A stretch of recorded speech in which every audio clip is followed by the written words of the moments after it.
Hey guys, it's Roy from Enlighten the Shadows. Hope you had an amazing week and you've checked out our last episode, which was with Mo Timbo. That's episode 6, and that was a gang testimony. Mo had had a crazy upbringing living in Peckham, London, and he opened up massively about his life in the gang culture, growing up without a father figure, dealing with knife crime, crazily being stabbed 4 times, being here alive today to share with you his life story. I don't want to say any more because it'll be a spoiler alert. So what I would like you to do, coming up on the screen right now, is after this episode, check it out, because I'll be buzzing for you to get part of Mo's story and help it to enlighten you in your life about what the heck is going on in our cities, particularly in the UK with young lads, and why they're just plugging into gangs and, you know, the reason behind it. So check it out, guys. But without further ado, I have a powerhouse in the psychology realm with me today. I'm so buzzing. This lady has got multiple degrees in psychology, and she's actually a licensed psychotherapist. She's also Canadian licensed for suicide intervention as well. And she's out in, just balling out in the Middle East right now, in Dubai of all places. She set up her own institution. Gosh, I could go on forever. She's written her own book called Sh1t Zone, and that's probably one of my first swear words on. But as you know, you guys know, I'm a believer, but this is a platform for free speech and people be who they want to be. So that's how it is. So yeah, I'm buzzing. So without me waffling any further, I just want to welcome our guest today for episode 7, Dr. Thoraiya. How you doing? I'm good, Rory. Thank you. How are you? I'm doing great. Had a little bit of a tough few days, but I'm here, as you can see, with a smile on my face. I'm so excited to chat with you for the next 45-50 minutes about suicide, really, because I was looking through your bio and going, man, she's had like food conditions, teenagers, children, learning disabilities, and then I saw suicide. I thought, yes, come on. One of my passions, people might look at what's he doing? What's he on about? That's one of your passions, suicide. My passions is to just get information out there and empower men particularly. So yeah, we've got like a Q&A type session going on today. So I've given you some questions because I really wanted to give you some time to like just mull over and give your best today. So what I'll do is I'll ask you the first question. So just quickly, I'd love for you, I've given you a massive intro, but I'd love for you to just tell us about, you know, your background and expertise, so our viewers can go, oh yeah, Rory's not gassing, like she knows what she's on about. Well, first of all, thank you for the intro. I really hope I live up to it. Yeah, so I do have a few degrees. So my bachelor's is from general psychology, my first master's from educational psychology, my second master's from counseling psychology, and my PhD from clinical work or clinical psychology. So most of my experience, which is over 15 years, is mainly working with teenagers, young adults, and couples. So I do work with children in terms of assessing them for learning disorders and things like that. But one of the things that I was really hoping to focus on throughout my years is tackling those that aren't really getting the help that they deserve. And it's one of the reasons why I came to the Middle East, because even though, you know, in the Western world, there's a lot of mental health support, not as much as definitely needed, but there are a lot more than here. So I decided to move to this region to kind of spread awareness about mental health, spread awareness about psychological difficulties. And, you know, suicide is such a stigmatized thing to talk about, especially in this region. So that's what I decided to do. I teach at some of the universities. I teach psychology at 3 of the universities here. And yes, I did write the Sh1t Zone. And that was more because I wanted to help people work through change. And one of the things that I've noticed a lot about individuals is that change is really hard for people and it's really hard to get through. And so I wanted to write kind of like an easy read book. And if you read it, you kind of, I don't know, you kind of notice that it's kind of like having a conversation with me. And so that's what I wanted to do, to help people kind of understand why change is so difficult and help them learn how to get over their you know, shortcomings in order to move forward with their life.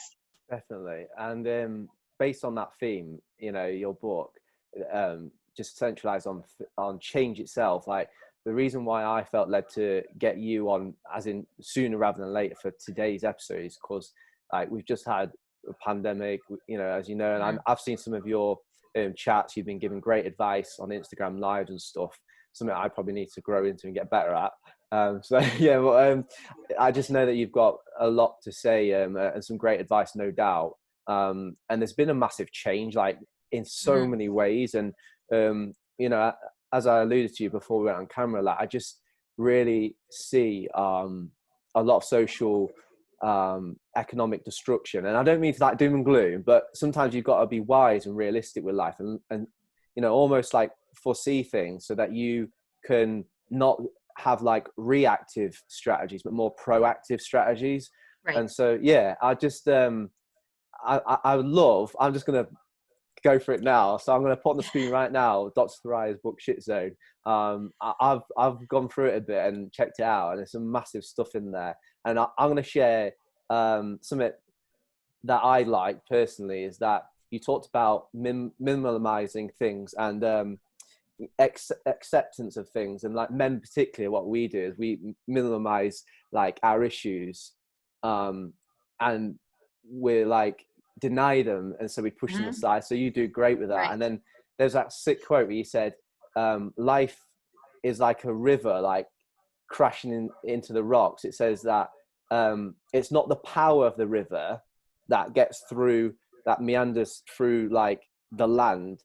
You said it's the consistency of the small you know, stream just constantly chipping away. And in that same way, we've got to like keep chipping away. So yeah, because it's, you know, it's really easy to kind of fall back, and, you know, because change is very difficult and sometimes it's emotionally exhausting.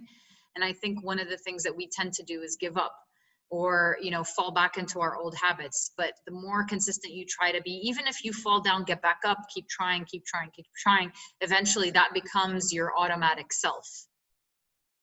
Got you. So based on that, people are going to, you know, be made redundant.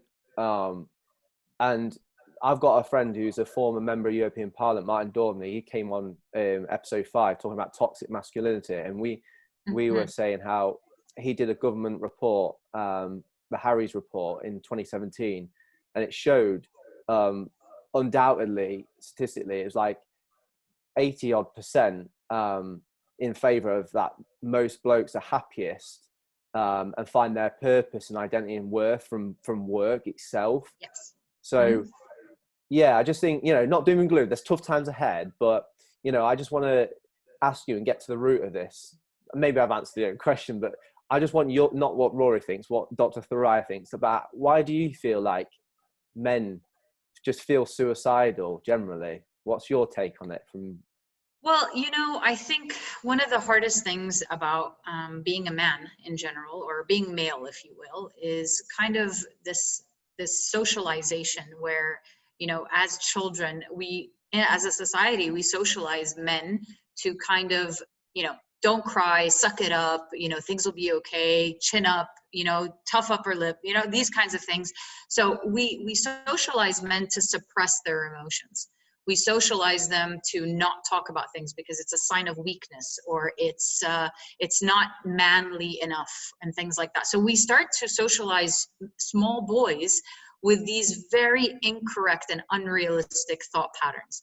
And as these boys grow up, if they have something that they want to talk about, if they have something that makes them sad or makes them anxious, they don't have anybody to talk to. And so all of that gets suppressed, and all of it starts to stay inwards. And the problem is that a lot of men tend to self-treat. And they usually self-treat with alcohol, with drugs, with smoking. And so that increases their risk of suicide.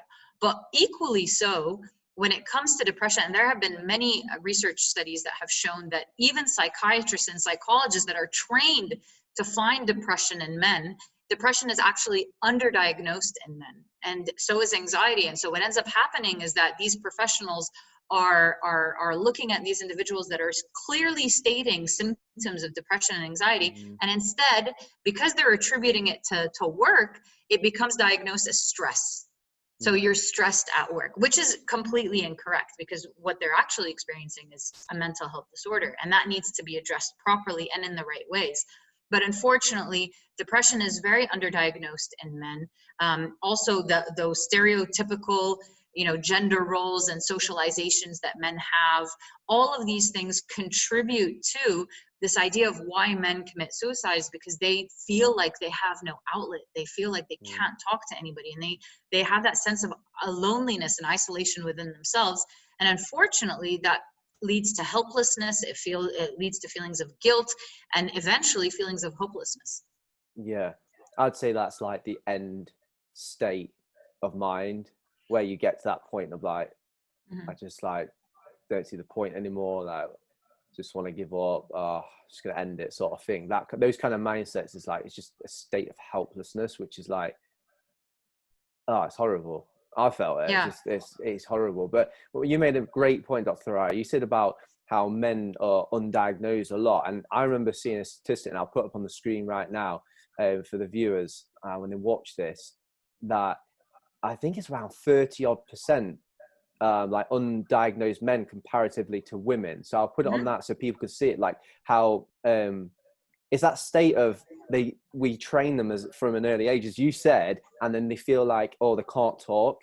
And so because they can't talk, they then don't feel like they can go to access to help, or they feel like they don't want to. And as Martin said, he said going down to their GP, a general practitioner, a doctor, for, to say they feel crap, it's just not like how we work, sort of thing. So, yeah. And unfortunately, by not seeking the help, you're not actually getting the help that you deserve, right? Because ultimately, I think every single person deserves help with mental health. And in general, we all suffer from mental health at different times in our life.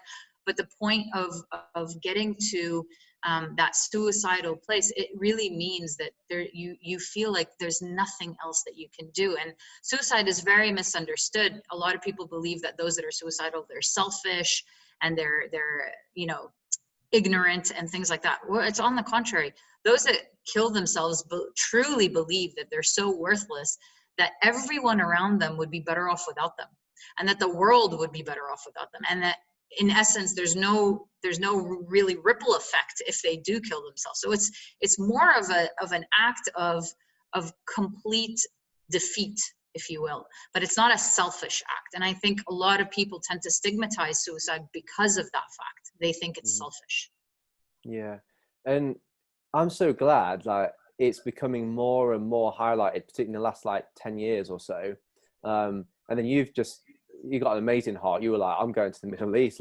It's just because of, I guess, culturally, the Islamic world would, just keep it in the shadows per se. But I was looking at the stats. It's like 800,000, 800 million people who said that die of suicide. No, 800,000. Stick to your first go. That was it. It was 800,000. Because I was looking at it, and it's more than COVID deaths. So how many people have died of COVID since it first came out? Still is around 500,000. So so suicidal deaths is still nearly double of COVID deaths. But yet the whole world is shut down, rightfully so. The whole world shut down, and everyone's in utter hysteria. It's highlighted in every pocket of society, but nearly double people in a year die of suicide.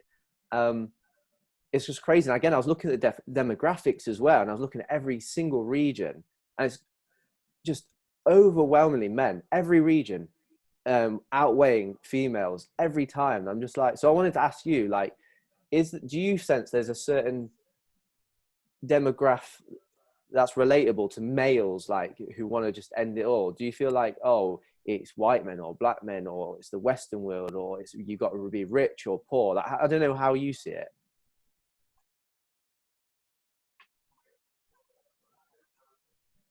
Well, usually the statistics will show that middle-aged white men are usually highest at risk. When we talk about risk factors for suicide, those that use, alcohol, drugs, those that are quite socially isolated. Now, usually the average age for men to commit suicide is 45, but the risk gets higher after they hit 65. And the reality is, and the reason why a lot more men die from suicide than women is because men tend to use more violent ways to try to kill themselves than women do, and they tend to succeed more than women do. So again, going back to the risk factors, things like not, forming strong social relationships, having a history of suicide in the family, a history of sexual abuse, of physical abuse, being bullied at school, at work, even at home, not being socially isolated doesn't help, unemployment doesn't help, death of a loved one doesn't help, any kind of history of mental illness. So there are quite a few risk factors for individuals, and unfortunately, I think the biggest contributor to suicidality in men is this idea of they don't feel like they can get help, and they don't feel like they can talk about it. And a lot of the times, unfortunately, and I think everybody kind of falls prey to this, where we are trying to encourage men to talk about things, but at the same time, when they do, we kind of look at them in a different manner as well, right? And I think I think that socialization is so important, because and this is something, I highlight it in the classes that I teach, where I tell people, as women, we're greatly at fault, because in reality, women also raise young boys to not cry, but we accept girls to cry. We raise young boys to toughen up, to be the man. We want them to take on more responsibilities, but then we also don't allow them. And then when it comes to, girls growing up, then the girl wants a guy who's going to be tough and who's going to be, put together and all of these things, because if not, she finds him to be weak, right? Which is really problematic. So women are also a great contributor to this socialization. This is not to say that men aren't. Of course they are, because boys who are raised to not cry raise boys to not cry, right? This is not like to say all men, but the general rule happens to be that. Like, when you're raised in one way, you tend to do the same for your kids, unless you actually learn that this is not good for you, or you recognize how much it's affected you.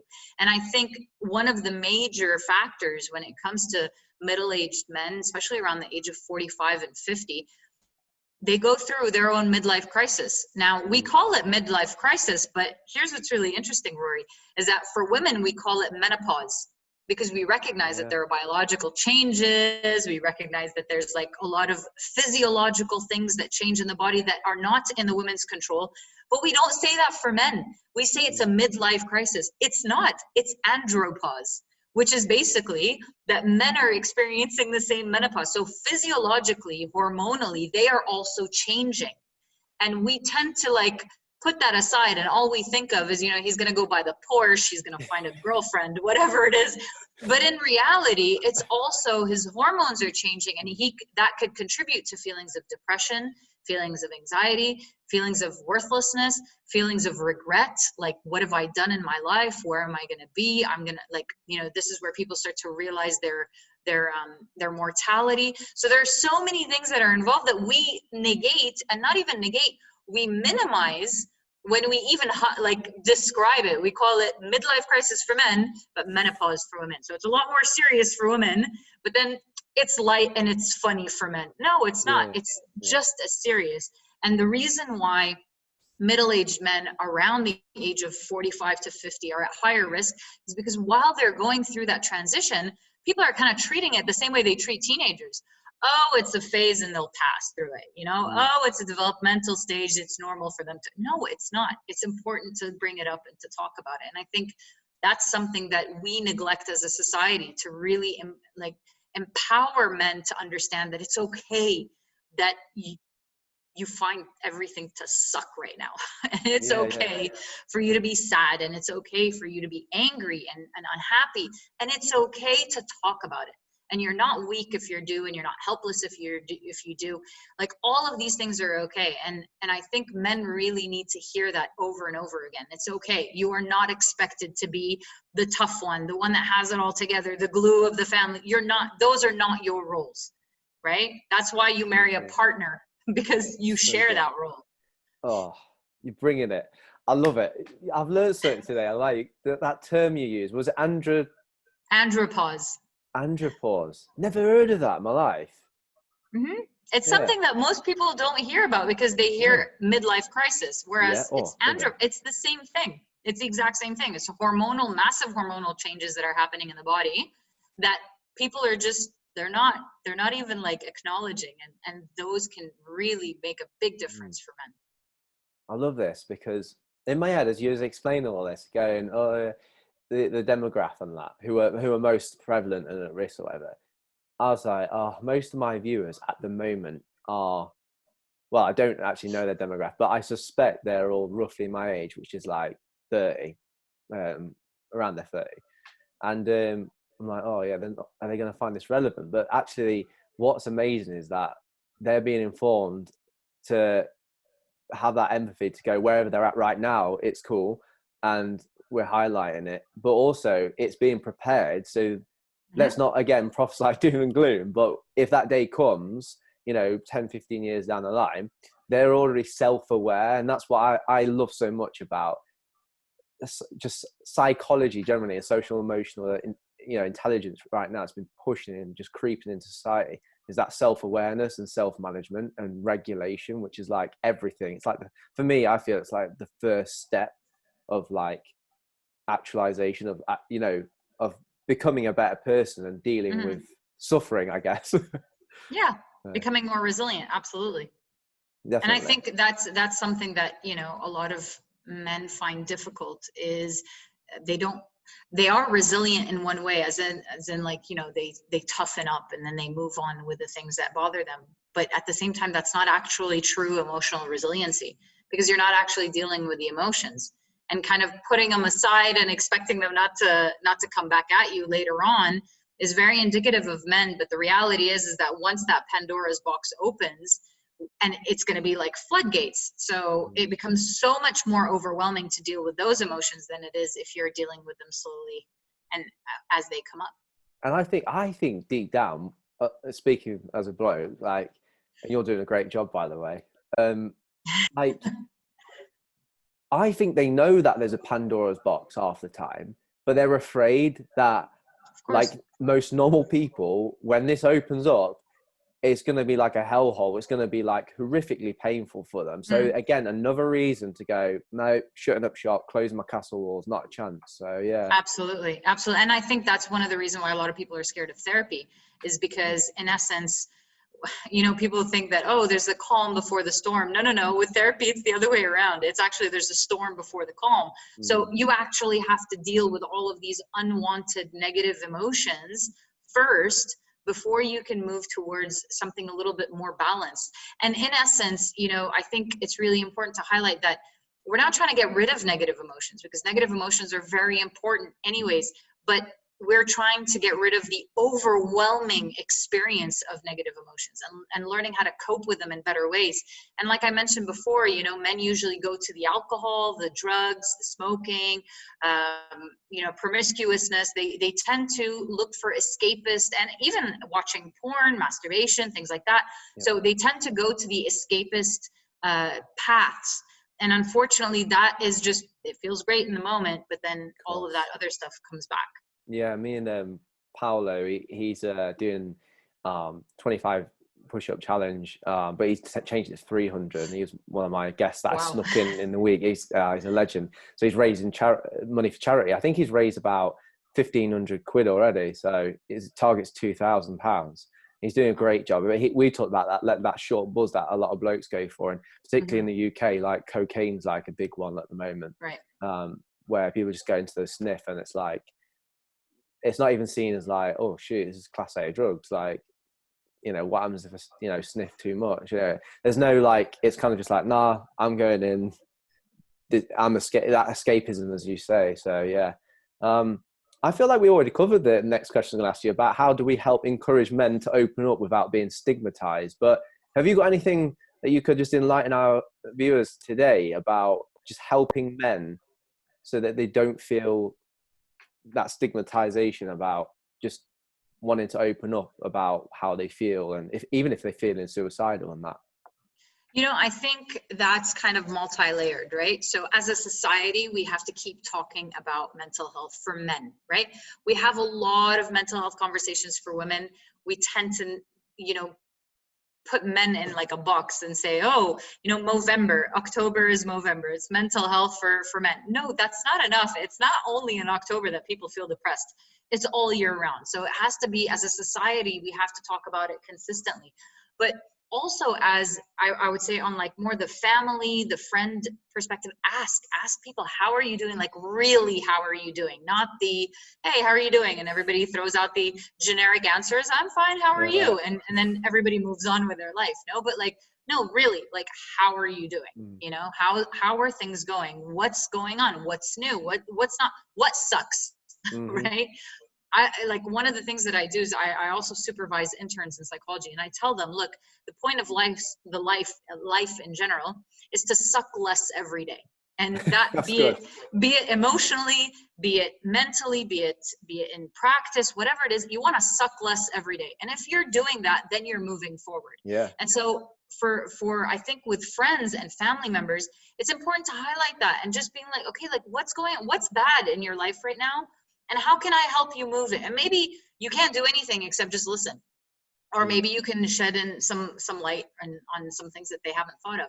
But like, ask people.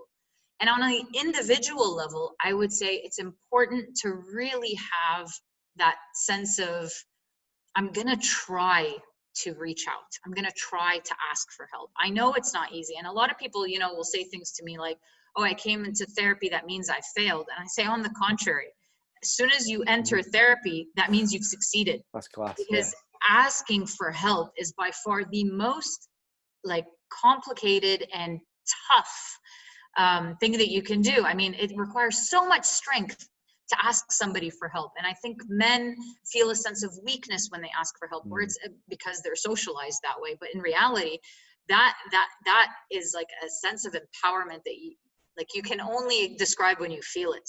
And so that sense of vulnerability, and that's the word I was trying to get to, is this idea of be vulnerable. Because when you're vulnerable with your friends will be vulnerable with you, and you can be vulnerable with yourself. You can admit to yourself that, yeah, I'm not okay right now, and there's something that I need to do to help myself.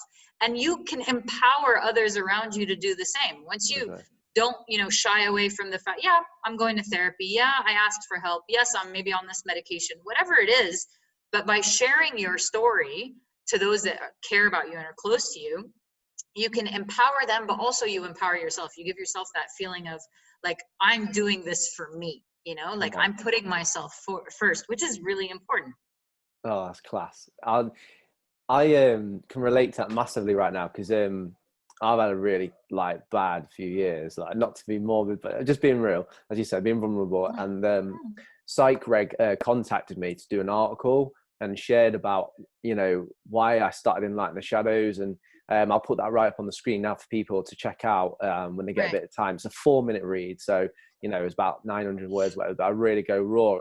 And it wasn't easy, like, because it was some really horrible stuff that I, you know, brought out of the shadows and enlightened them with. But I knew that it was necessary to have that sense of me putting it out to show that you can do it too. And like, you know, one of my guests that I had, Scott Harlow, episode 3, he had like a complete transformation during lockdown with his mental health and his life decisions, and that was a quality episode, so check that out, guys. But me and him have just got so tight and close, and, you know, we don't have our own little pity party sessions, and that's what our friendship is based on, but we've just completely torn all these walls down, and we just like get real. And if we're having a, you know, crap day, like, we'll say. And, you know, even Paolo, another guest, he's texting me, and so yeah, all this stuff is so positive, and I'm really encouraged by your advice. And I want to say to blokes right now, like, this is your time. Like, watching this, don't sit and feel like this is the end, because it's not the end. The fact that you've clicked on this, the fact that you've seen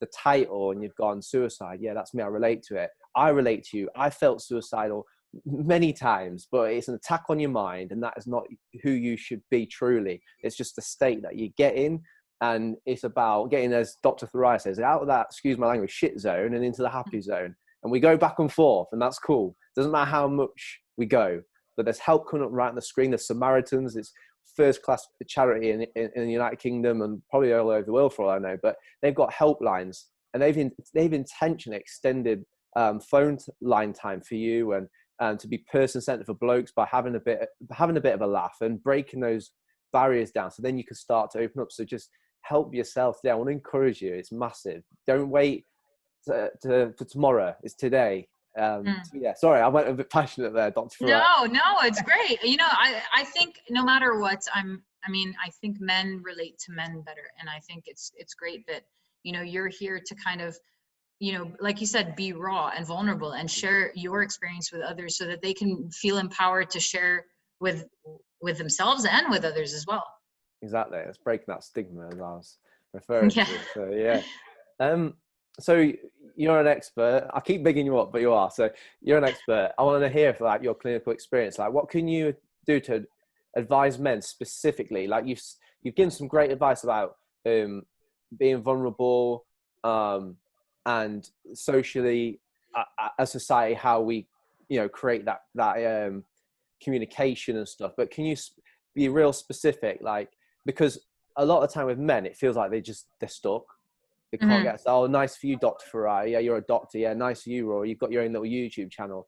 Yeah, you've opened up. I get, but they're like a rock bottom and they just feel that they can't climb out. Is there any like tools or tips you could give our viewers where they just feel like, yeah, I'm suicidal and I don't know what to do? Yeah.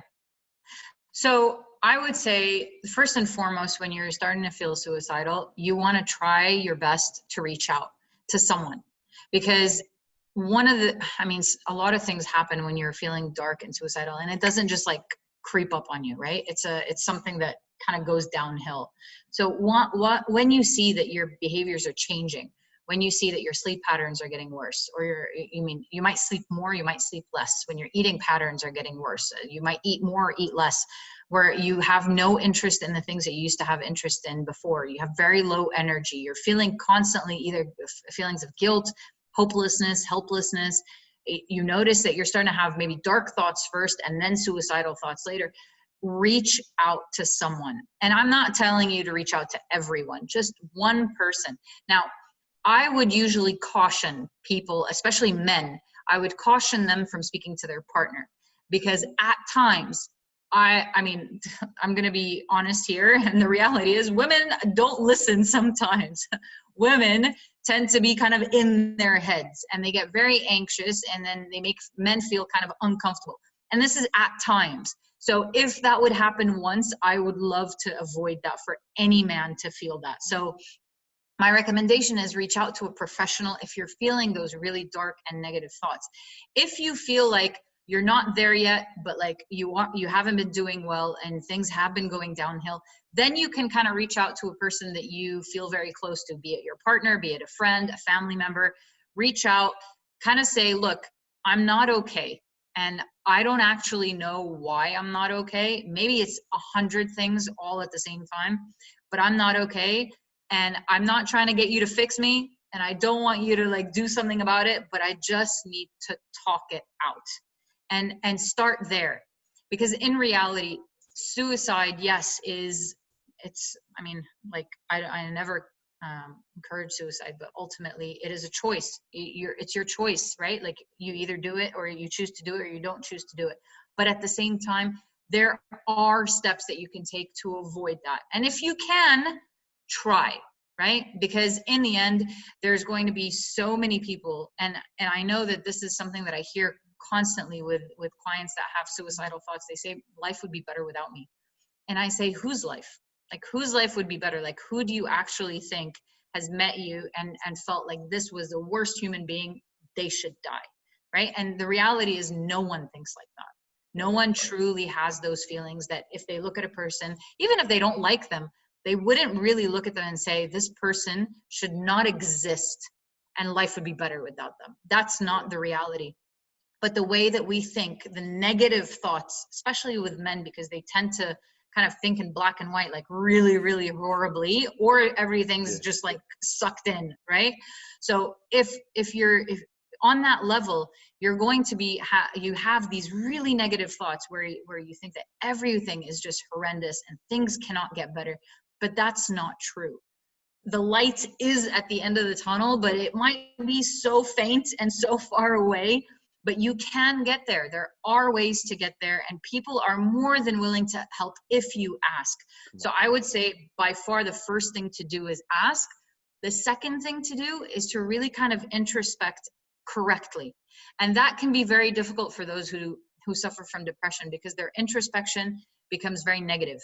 It's always like, I haven't done anything in my life. I'm no good to my partner. I'm no good to my kids, to my family, to my friends, whoever it is. So that introspection can actually lead to more suicidal thoughts, which is why I say first and foremost, try to ask for professional help. If you're at a suicidal state, if you realize that you're having suicidal thoughts, this is really something that might require professional help. And more so, it might even require some medication. And I know as a psychologist, a lot of psychologists will probably be hating on me and being like, what, you're promoting medication? But the reality is that I'm also a clinician. And for me, when I think of the brain and the mental health, I mean, our brain is an organ, right? It's like an organ, like every other organ in our body, and our organs can fail. And sometimes they're not functioning in the way that they should. So medication is really a synthetic way to get our brain to function the way that they should. And it's not to say that medication needs to be there for the rest of a person's life, but it might need to be there for a little bit of a boost. So it's important to kind of recognize that there's nothing wrong with taking medication. There's nothing wrong with asking for help. There's really nothing wrong with feeling like crap. That's right. I during lockdown, I had a real big dip with the things that you said, with the eating, sleeping, my weight. I'm always like skin and bones. I'm like, I'm 12 stone in weight, but that's just 'cause my legs. But on my belly, I've always been like cut. But then I got like this flab, and it was like, oh my gosh, like didn't have any motivation, no working out, nothing. The first time in my life, it was just awful. And then I decided to improve my diet in terms of like even taking supplements. So I started taking zinc. I started taking vitamin B12. And then on the screen, I'm going to promote it because this is working. Sculpt Nation, they do a product where they've got 4 nutrients, ashwagandha, it's called horny goatweed. I don't know why it's called that, and there's 2 others, can't remember. Anyway, I put it on the screen and I recommend it because it's helped boost me and give me more. It's specifically, those nutrients are they're filled with testosterone. In terms, they've had clinical papers proving this. So these supplements, I've been taking them and they're working.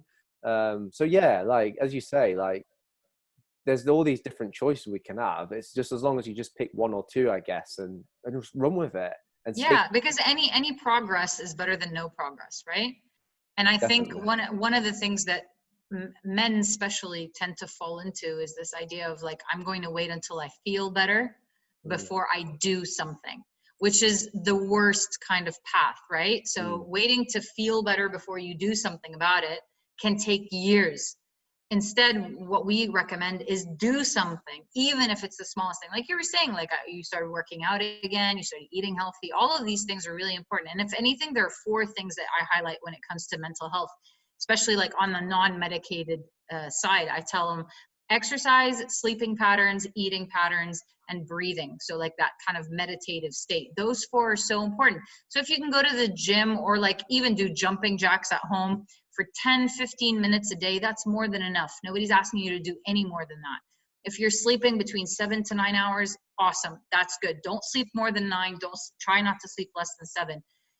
Food patterns, stay away from the carbs, stay away from the artificial and the refined sugars, just in the beginning. Stay away from fizzy drinks. Caffeine is the worst for anybody who has anxiety, or even depression. Like stick to like things that are non-caffeinated.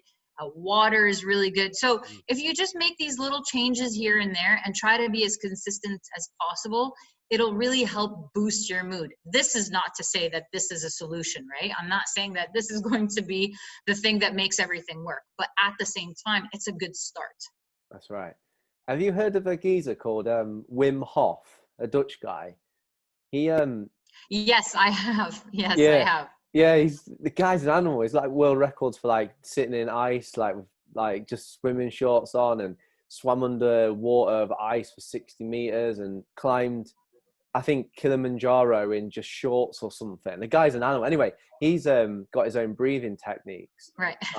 So yeah, they're decent. So I'll put that on the screen as well. Just people check out Wim Hof and the breathing techniques, because as crazy it is, but I think people had autoimmune deficiencies and like genuinely went to his stuff just open-minded and did his I guess homeopathic, you know, methods, and it's worked for people. So yeah, we're just saying to you guys today watching, like there's loads of avenues. I know we're giving you lots of advice, but just take one or two and just run with it and see how it goes, and if not, switch it up. But yeah, I'm going to ask this one. This is one of the last things I want to ask you about, detection. So as you said, I think you alluded to earlier, you said it doesn't just come at you like out of nowhere. I feel like you said there's a gradual decline. So you said about sleep and stuff like that. Is there anything else that you could maybe enlighten the viewers about, just how to help them detect things earlier? Because you've mentioned these things, but like, how can we do that? Like, how can we see these things, if that makes sense? Yeah, it does. I mean, I think any change is something that you want to observe. And by the way, it's not just observing within yourself, but observing in others. Like you can look at your friends and be like, oh, you know, like this person's been sleeping a lot more than they usually do. They haven't really been hanging out with us as much as they usually do. Or whenever they hang out with us, they're kind of like, they're not really present. So those are also signs. So any change in your behavior or others' behaviors, just ask and reflect and see what's going on, because a change in behavior usually will indicate that something's going on. And also impairment. So if there's impairment in like your social functioning, your occupational functioning, your academic, if you're still in school, you know, all of those things will affect how you function in your daily life. So it's important to be cognizant of those. But definitely I would say the main ones are sleep, food patterns, loss of interest, motivation, energy gets lower, your mood changes into something lower as well. You have a lot more negative thoughts, maybe even thoughts of suicidality. So those kinds of things, if you start to see them come up or creep in, or if you hear people asking you, are you sure you're okay? Are you sure you're fine? What's going on? Because you don't look the same, you don't sound the same. Like try to hear those kinds of reflections that you might get from others, and they might be a little bit more indicative of what's happening with you or with others. Yeah, thank you for that. Because I think blokes, again, if someone said that, we'd see it as like even an insult, or oh yeah, brush it off. And I feel like I just want to say to blokes watching, like, please don't do that. Like, for your own sake, like, don't try your best to not take offense at someone who's reaching out and asking you a question. It's not a criticism. I think it's just a genuine reaching out, what Dr. Thoraiya said. Like, you know, if we really care about each other and someone's observed and been bothered enough to see it, and not only see it, but follow and back it up by asking you just a genuine question, it's for you guys. So yeah, I just want to encourage you fellas, don't stay in the shadows, just let them help you and that. So yeah. Oh, it's amazing. I feel I want to big up your book again. It's not that great. You're hyping it up way more than it is. Yeah. The book itself is, my friends actually make fun of me. They say it's not a book, it's a long essay, because it really is. It's just, it's a very small book. But in essence, what I wanted to do is I wanted to kind of cut through the bull and get to the to the crux of things, because I feel, especially nowadays, people don't have the time nor the energy to kind of read through massive books like I think we used to. So I just wanted to kind of get to the point, and I wanted to show people all the defense mechanisms that we use to kind of pretend that we're okay and that things don't need changing. And I think that's, you know, kind of like, I wanted to cut through all of that and just be like, look, this is what it is, and this is how you can change it. It's the answer is simple, but it's not easy. That's right. And I think that's something that I highlight quite a bit. Like it's a simple solution, but it's not an easy path. No. And so if you keep consistently at it, eventually you will get there. Great. There's these three things I want to highlight because I read them. I'm just pulling them up now because I like this bit. It talks about trauma. It says it says how we define trauma. Many people talk about their traumatic experience will actually minimize them. So it's like, fellas, this is what we do. We just minimize. We think, oh yeah, no, it's not that big a deal. Oh, whatever. Yeah, it's all right. It says in these three ways you write in your book. You say either one, their experiences actually don't seem significant when they compare them with other people's trauma. Two, other people have minimized what they've experienced. And three, they don't want to think of themselves as having experienced trauma. Can you just like elaborate just a little bit on that? Yeah, of course. So, you know, when we talk about the word trauma, and this is something that I've noticed a lot in my clinical experience, is that a lot of people will say things like, oh, yeah, well, I wasn't, let's say, sexually assaulted, or I wasn't like born into war, so it's not really a trauma. And I say, whoa, what? How do you define trauma?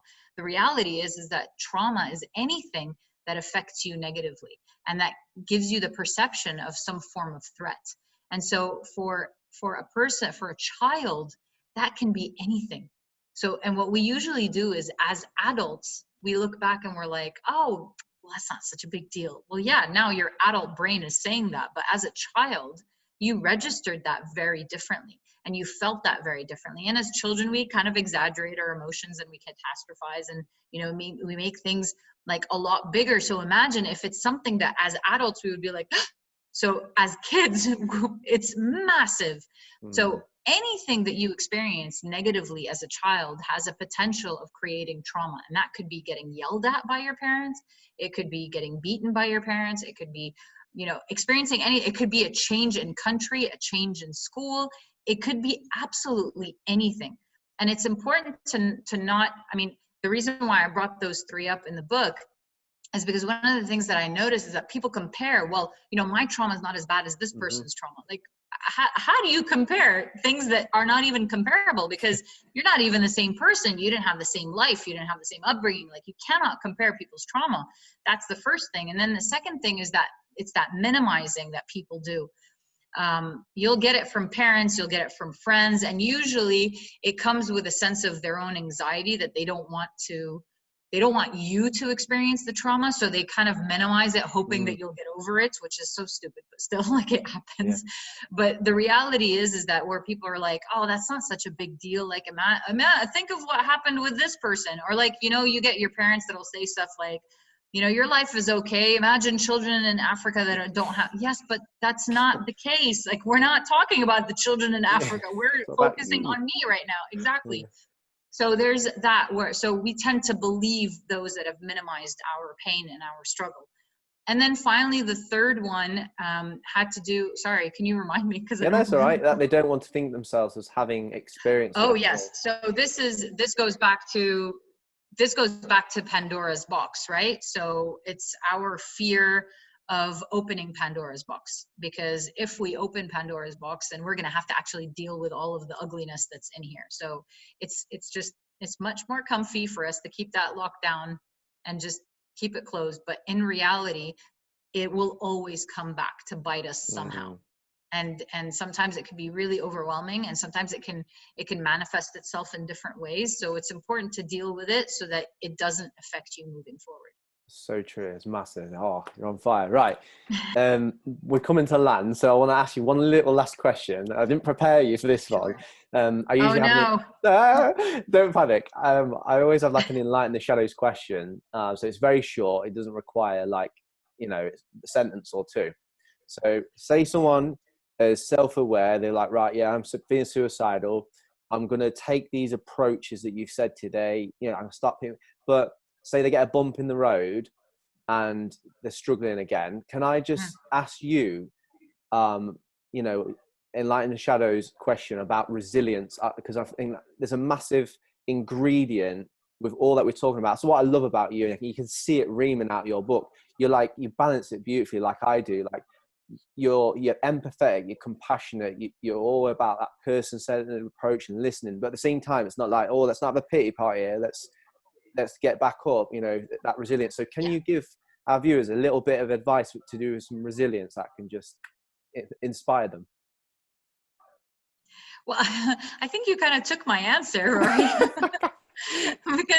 because I'm a firm believer in, I mean, my style of therapy is very different, and a lot of my clients love me and hate me all at the same time, because the reality is that I do agree with that. I think it's important to honor the person, to honor the feelings, and to really appreciate everything that they've experienced. But at the same time, I'm like, enough, no more. We're not doing a pity party.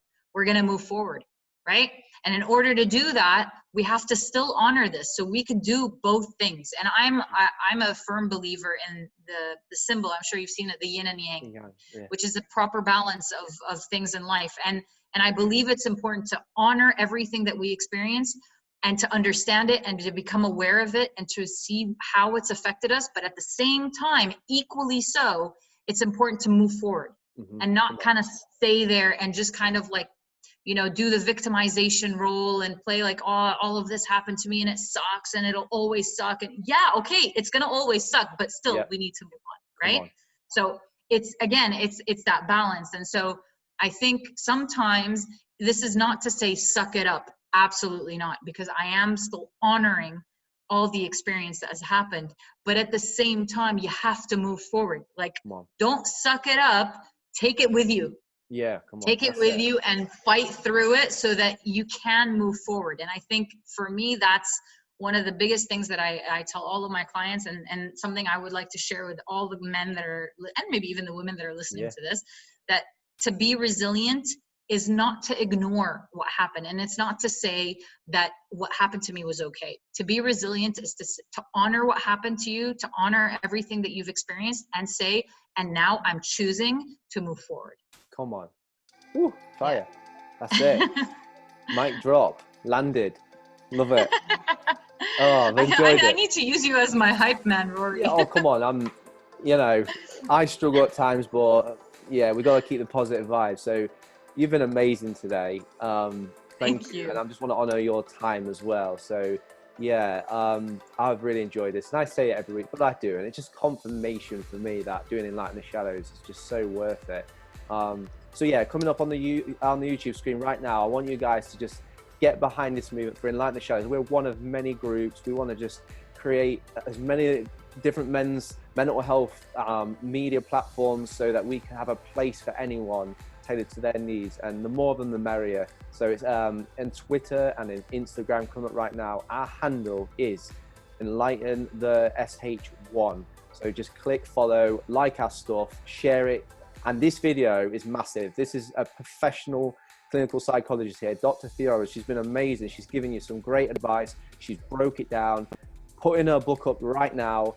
The Sh1t Zone, get it on, buy it, and Kindle it's like $3.99. So come on, that's dirt cheap. It should be more. So get on it. Okay, guys. So yeah, I want to thank you for tuning in today, episode 7 with Dr. Thoraiya and talking about suicide. God bless, guys, and have a great evening or night wherever you are.